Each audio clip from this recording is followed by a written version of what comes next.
Hello everyone, welcome. This is Roland. And today I want to talk about meditation, why it's important, why you need to meditate with the meditation that I have. The meditation that I have has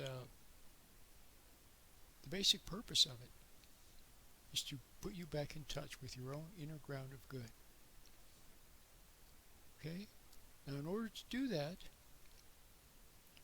you need to come out of your thinking, your fantasy, your daydreams, reliving the past, worrying about the future. You need to come out of that. And you need to have an attitude that is compatible with intuition. An attitude that is compatible with intuition. Now, and you need to be able to locate your intuition. You need to locate it. I'm sure you've heard about intuition. You've heard about people who were about to do something and then suddenly they had a strong sense not to do it and then they were safe. They didn't go down the dark alley to take a shortcut to their car. Something was waiting in the alley. So they were safe because they didn't go down that alley. Their intuition stopped them. It's called a hunch. Great scientists, people like Einstein, Isaac Newton, you know where their discoveries came from? Their intuition. Later they used their imagination, to visualize the principle that came to them, the insight that came to them from their imagination, wordlessly. All of a sudden they just knew something. Then they worked out the details. So you need to be able to find that intuition. You've lost touch with it. I'm sure you've heard, they always say, trust your gut. What do they tell you? Let's say you're a lady and you go to a self-defense class that teaches you self-defense and how to be safe on the street and so on. What do they tell you? Trust your gut. If you have an intuition about something, if your intuition has you to walk over to the other side of the street, they say trust your intuition. Well, would you believe that your intuition is there to help you with everything, the way it helped Einstein and Isaac Newton to make discoveries? See, in the same way, your intuition can be there, not to make scientific discoveries so much, but to guide you through life. To make the right move instead of the wrong move. See, up until now, you've made the wrong moves.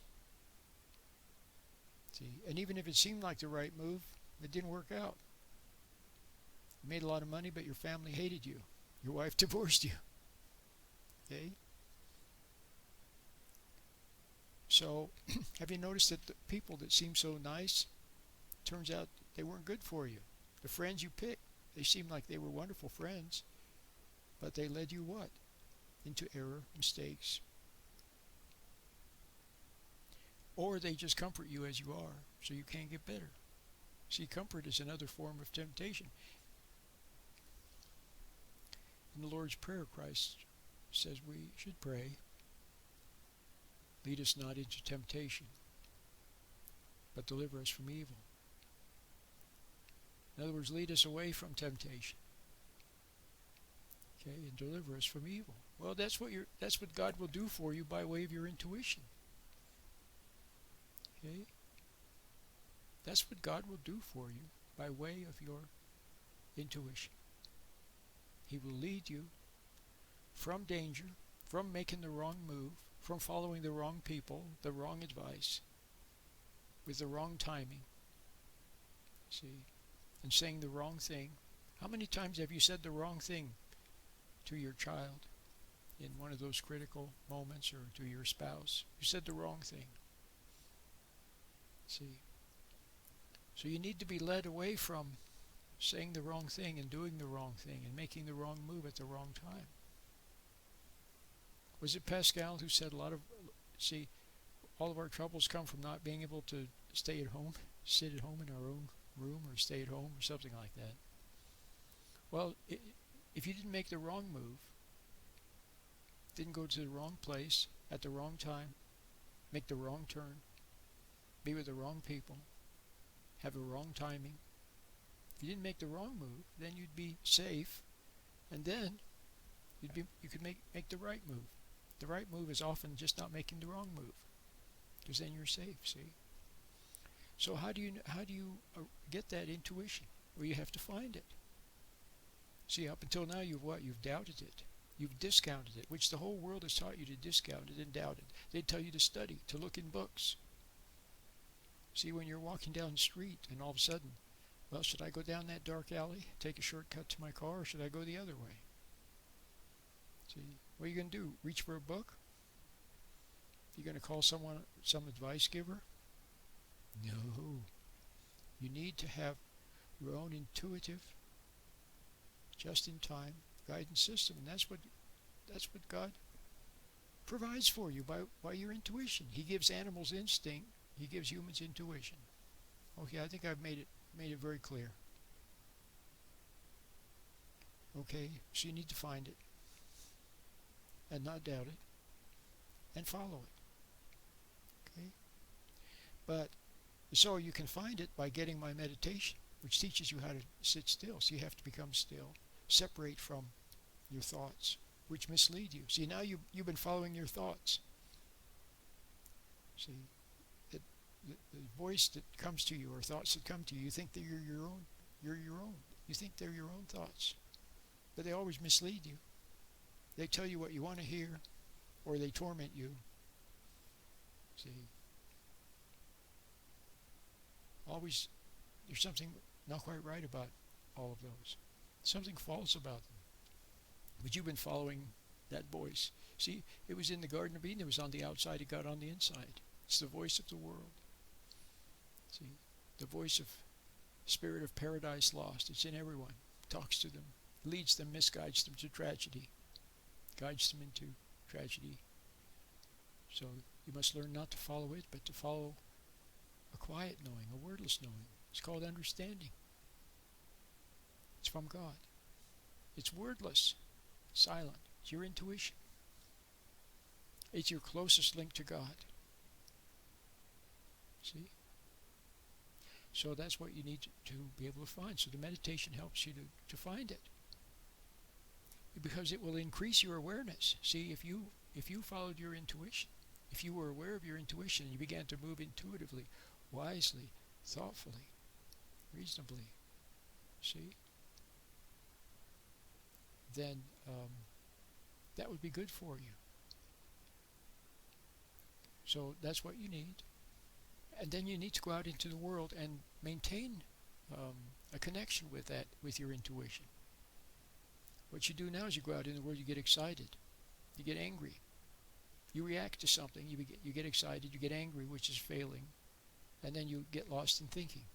Why did he say that? Why did she do that? Next time I'll do this. Next time I'll do that. See? Then so you need to learn to start today with my meditation, so you can find your intuition, find that state of mind where you're close to your intuition, and then you can take it with you out into the world.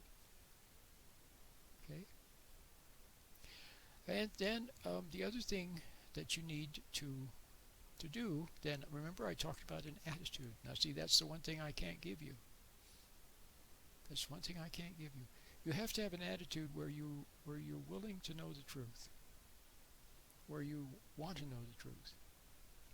And if the truth would shine a light upon you, if your intuition made you aware that there was something wrong with you, with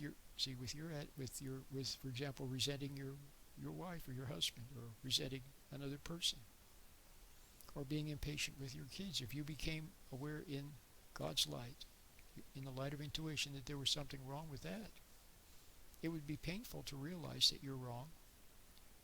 But if you're willing to admit it and be sorry, admit it and be sorry, instead of defending yourself or hardening your heart, then that's the kind of attitude, see, where you'll want to know the truth. You know, like a good math student, If he's making a mistake in a math problem, he wants to know what his mistake is. He wants to see the mistake. Oh, there it is. See, I accidentally multiplied instead of divided. See, something like that. Then you're so glad to see the mistake. And if someone points it out to you, oh, you're so glad, then you change it, and then you solve the problem, and you're happy. That's the kind of attitude you need. Where you say, Lord, or you don't even have to say Lord, just say, I'm messing up. I'm not getting it right. I'm missing the boat somehow with my family, with my kids, with my wife, my husband, life. Something's not quite right, even if I'm doing the right things. I go to work, go to church, come home every night, but still something is missing. Something is missing. Well, see, and you really, really want to know what's missing. And you're willing to admit if you find out that what's missing is missing because of your attitude. You're secretly resenting your husband, or you still resent your dad. See, or you have some secret ambition where you want to be seen as a wonderful person or a great person, and you resent people when they don't see you that way, and you want to prove something to someone, show someone up. See, something there. Something is too important to you. You have to be willing to see that, which you will. If you start to meditate, you'll begin to see those things. God's light of truth, when you permit it. See, God doesn't violate our freedom. He doesn't force himself upon you. He doesn't force intuition upon you. But if you're willing to receive it, see, and then follow it, see. In other words, if you see that you're being impatient, and you don't want to be impatient, but you see that you're impatient, and you yearn to change and not be impatient anymore, you really, truly yearn to. See? Or you see that a certain practice is not good, then are you willing to give it up? Maybe you can't. Right now you're a prison, you're addicted to it. It's compulsive. You can't give it up, but you'd like to. You really, really, truly like to, and you see? Well, that's the kind of attitude you need to have. So, the meditation is available. I made a new version of the easy meditation. I call it the simple meditation. Basically, it was 2 parts before. I'm just using 1 part now. The part that I'm using has everything. Has everything you need. You can learn it in 6 minutes. And then it will help you to get in touch with your intuition. And your intuition will then lead you from temptation and deliver you from evil. See, up until now you've been trying to save yourself. See, that's the other thing. You've been trying to save yourself. You think that through study or through good works or through acting nice or through something or other, you think you can somehow make yourself good or save yourself, but you can't. So one of the things that you see in God's light, that you realize, it's called the aha moment. The eureka moment. Oh, I see. I've been trying to make myself look good. Trying to save myself. See? Then you see that, then just knock it off. Let go and let God. This is a very good expression. Let go and let God. So, get the meditation and give it a try. My name is Roland.